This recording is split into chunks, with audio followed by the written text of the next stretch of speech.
Mesdames et messieurs, fidèles internautes, bonjour, bienvenue dans ce nouveau numéro de Parlons-en, une émission socio-politique culturelle présentée par Doriane, autrement dit la fille intelligente. Dès que tu auras toujours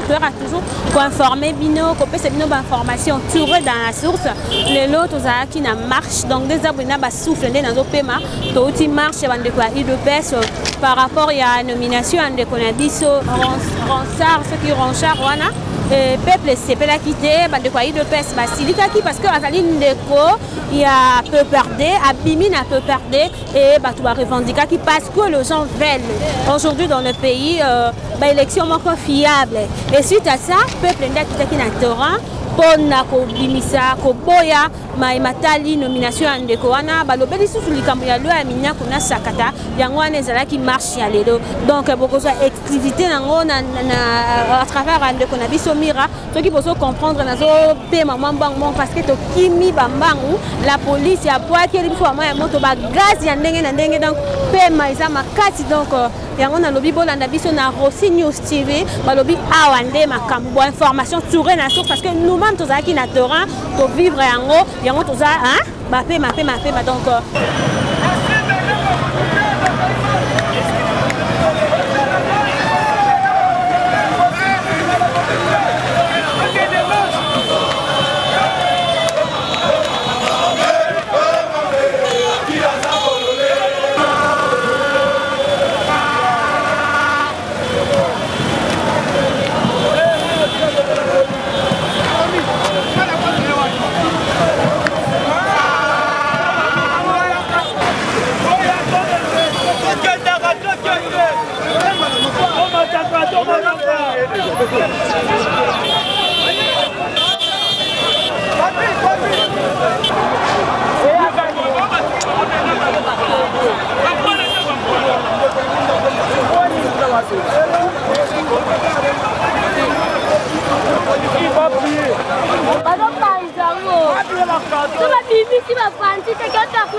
mais tozo buka biloko condition moko yeke me bien te mais Kabila ba kuta na siège PPRD ba kuta ba machette yango ba soda ba ba témoin ba machette normalement ils ont marche pacifique tozo réclamer mais pourquoi ils commis sous la cité le cause ma ma bave rwandais yango na face ba pour congolais ba souffrir c'est pas normal bana ba tanga ba classe sur tira classe bana ba tanga zani et sans stay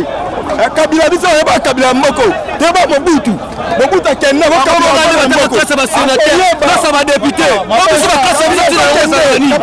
bango batanga ba sénateur et moko député c'est ça ba bazo bunela ba nini ye moko lambe amende ye moko député PDG c'est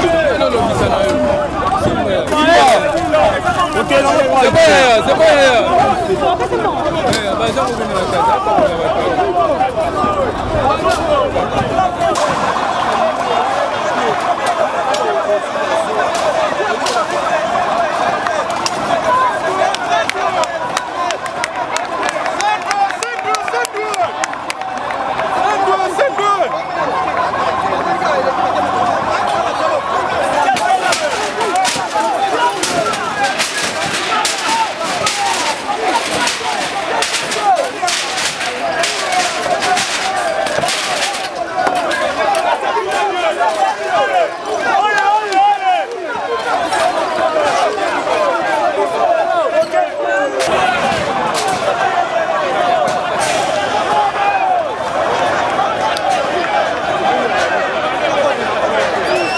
Mesdames et messieurs, comprenons que nous sommes déjà dans la marche Nabiso au Bandeko IDPS, peuple congolais, Batelemi pour la marche par rapport à Chéni, par rapport à Ndeko Nabiso Ronsar, Azan Ndeko a PPRD au Batie Chéni, Bandeko Balingi tout l'élection est à la crédible. Voilà pourquoi le peuple congolais est Télémi. Et lors il y a marche, il y a Bandeko ne Basa Kotambola, tout le monde Bandeko a PPRD, attaqué et na kati ya siège à PPRD ba machette et bimi bango bandeko ba pandi nde bozo bona kaka comprenez nous sommes déjà je crois na niveau ya 11e rue nde bozo bona makambo so oyo désolé kana bana kutu ba na marche ko réclamer que trop c'est trop peuple ont réclamé que trop c'est trop difficulté les ki na mboka PPRD bandeko FCC bazo continuer konyo ko la mboka bazo tikela ndeko Félix temps à s'exprimer. Voilà pourquoi le peuple est Télémi. Peuple est Télémi vraiment. Et il y a eu vraiment Babitumba et Zobima. Ah ouais, donc Boutumbutu Zamakasi, notre moni. Donc Babimisi ba machette, Babimisi ba coffre fort, bazo panza vraiment na intervention à la police. Mais marche et Salema dans les calmes, et Salema vraiment dans les calmes et les policiers. Il y a eu aussi Bandeko Nabiso et ba Croix Rouge, bazawana pona ko assurer marche Nabito. Donc peuple Mimi biso en otage na mboko yo. Olivier Kabila mboko te. Kabila azamu te matin pendant 18 ans. Faisait le côté aujourd'hui FCC même fois na tu batika biso libre dola e matinée samedi on ba mwebi biso licence musala ezate ba on ba provoquer biso na ba machete ba bomba biso en plus on ne provoquer biso na lobi ha perdre biso apona bato sana bango alliance wa paluté ezate osali alliance na palu bosangani apo oluki ba biloko moko boye loko bomi palu IDP to jouer des rôles de toi majorité toi na pouvoir toi en opposition opposition ezala ngote IDPS eza riche hérité il est ça riche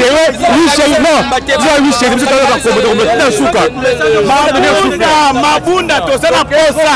tokwesa nde mabunda nde tosala posa tambo mwamba tozokanga ye ministre ya justice tozokanga ye moto yango wana bango batumbi yango ya bana wewa bato pepe ne batumbi ne ba provoquer yango wana. Je me pose un peu la question, dans ces pays, pour que ces pays fonctionnent, il faut toujours que les FCC soient au pouvoir. Ils ont dirigé ces pays pendant 18 ans, qu'est-ce qu'ils ont fait? Quel est le bilan qu'ils nous ont laissé à ces pays pour un état de droit? Maintenant aujourd'hui, le président Félix veut remettre un état de droit, il s'oppose avec une désignation fabriquée de Rosa Malenda. Ça ne passera pas, l'IDP sera dans la rue, matin, midi et soir.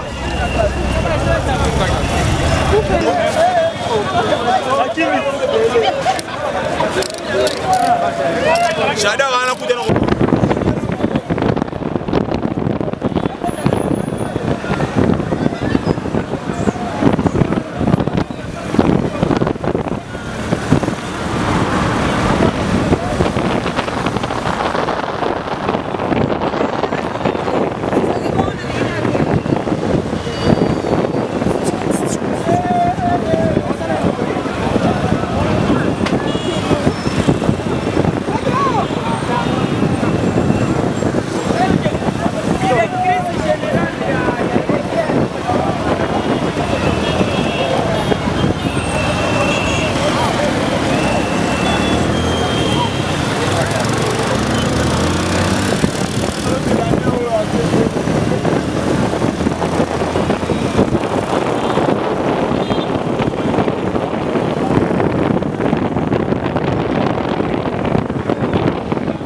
marché nos soldats, tous a besoin de combien de soldats te. Va accompagner biso non. Donc tu n'as pas le peuple.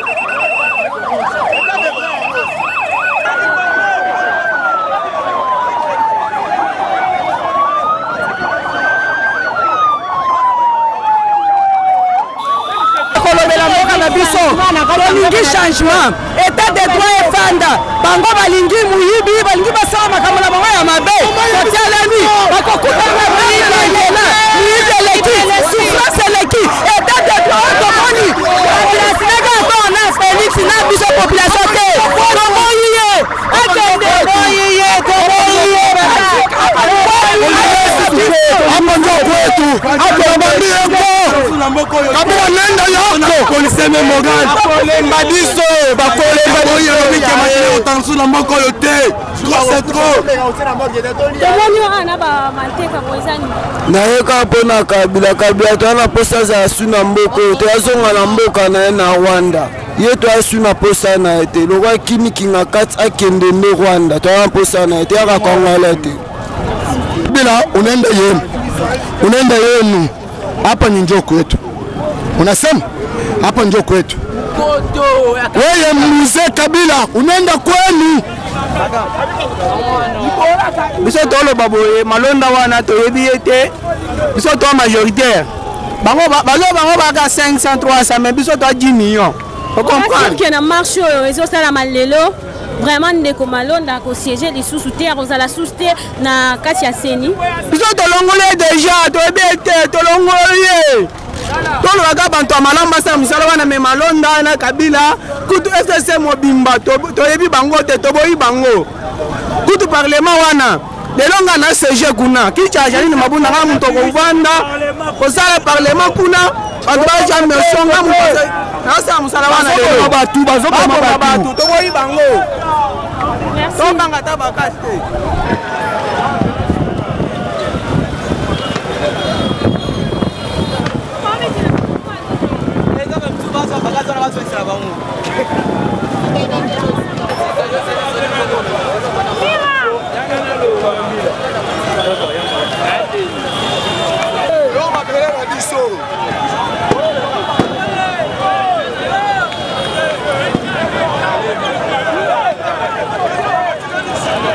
bimba ya bitumba na biso be ba parti o mona ba komba na ba enseignement na ba muziki ba kokate be biso ba photo telemelango ba soda pe baza conscient mais malgré ba beka ba gaz ba bikeza biso mutu ala pouvoir donc to bunda pour la parti nyonso to bunda pour la mutu moko te pour la biso nyonso to memele ba pouvoir mutu liboma za la mbeli Félix ana boude après si mutu liboma boude mutu liboma pe après si mbeli to ke na ba otina suka to zo ba ngona suki wana to comprendre te ba policier to comprendre te ba policier na ba FCC na ba macheti na ba nini na sima donc bazo bimisa macheti na miso la police est-ce que biso dozo bundela état de droit ou bien to bundela ba criminel ko la ba FCC hein donc yelo on a rosenga de mboka o to kende donc libala FCC na biso et si esili marche katani na ngona ba waki ba gaz te on zo continue marche les a continuer donc bango jusqu'au bout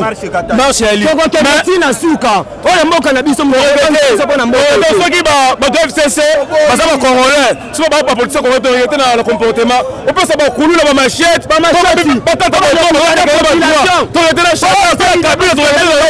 la machette on va mettre population congolais mais pour Rosa Malonda en tout cas toi désolé au quoi il a fait to boyo yo to na boyo mo pool mo boyo ina fo c'est la banzambe to boyo na ezali mboka ya Congo ezali bana peuple ya Israël ntango bazozonga na kati ya Jérusalem place ezali mboka ya Kana ya lenale nienale avant bakota yoka Josué oya répondre Moïse alobi Moïse bisika nakendaki bamoni bagéant oyo eza bitumba bagéant oyo ezali deux spies ezokoganga na mokili FCC bembi bozmbi na ye oyo ezali sele alors peuple congolais azodefendre droit na ye na seni mutu mosusu akoki korache oyo ya bango te peuple congolais azolela yango bagaz bandeko la police babwaki bagaz esali yo ndenge gaz ezali malamu la police batindi ye misala asala la police akosala